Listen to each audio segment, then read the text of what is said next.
ناظرین کرام، یہ بات مکمل طور پر کوئی نہیں جانتا کہ ہم میں سے کتنے لوگ خراٹے لیتے ہیں، لیکن یہ مسئلہ بڑھ رہا ہے۔ اس سے نہ صرف خراٹے لینے والوں کی اپنی نیند میں خلل پڑتا ہے بلکہ آس پاس کے لوگوں کو بھی کافی پریشانی ہوتی ہے۔ خیال ہے کہ بہت سے معاملات میں تو خراٹوں کی وجہ سے لوگوں کی شادیاں بھی ٹوٹ چکی ہیں۔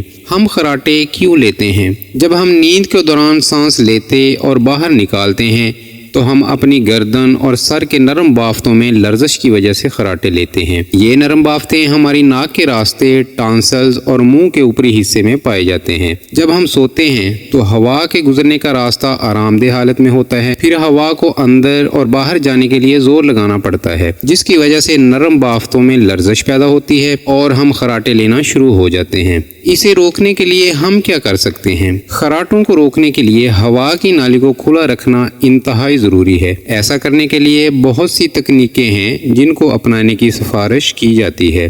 الکوہل سے پرہیز۔ الکوہل کی وجہ سے نیند کے دوران پٹھے زیادہ آرام دہ ہو جاتے ہیں اور اس کی وجہ سے ہوا کی نالیاں تنگ اور مزید تنگ ہو جاتی ہیں۔ ایسی صورتحال میں سونے سے پہلے الکوہل سے پرہیز کرنے کا مشورہ دیا جاتا ہے۔ کروٹ لے کر لیٹنا۔ جب آپ پیٹھ کے بل سیدھا لیٹتے ہیں تو آپ کی زبان اور ٹھوڑی کے نیچے موجود فیٹی ٹیشوز آپ کے ایئر وے میں رکاوٹ پیدا کر سکتے ہیں۔ ایسی حالت میں خراٹے لیں تو پھر کروٹ لے کر سونا چاہیے۔ ناک کی پٹیاں۔ بازار میں ایسے بہت سے پروڈکٹس دستیاب ہیں جو خراٹوں کو روکنے میں مدد کرتے ہیں۔ ناک کی پٹیوں کے پیچھے خیال یہ ہے کہ وہ آپ کے نتھنوں کو کھلا رکھتے ہیں۔ جب آپ اپنی ناک سے خراٹے لیتے ہیں تو یہ کام کرتا ہے، لیکن اس بات کے بہت کم شواہد ہیں کہ وہ واقعی کارآمد ہیں یا نہیں۔ اپنی ناک صاف رکھیں۔ اگر آپ کو زکام ہے اور آپ کی ناک بند ہے تو آپ کے خراٹے لینے کا امکان زیادہ ہوتا ہے۔ ایسی حالت میں سونے سے پہلے اپنی ناک کو اچھی طرح صاف کریں۔ آپ ناک صاف کرنے کے لیے کوئی پروڈکٹ بھی استعمال کر سکتے ہیں۔ اس سے ناک میں خون کے بہت باریک خلیوں کو سوجن سے آرام ملے گا۔ یہ عام طور پر الرجی کی وجہ سے بھی ہوتا ہے۔ یہ بھری ہوئی ناک سے بھی فوری آرام دیتا ہے۔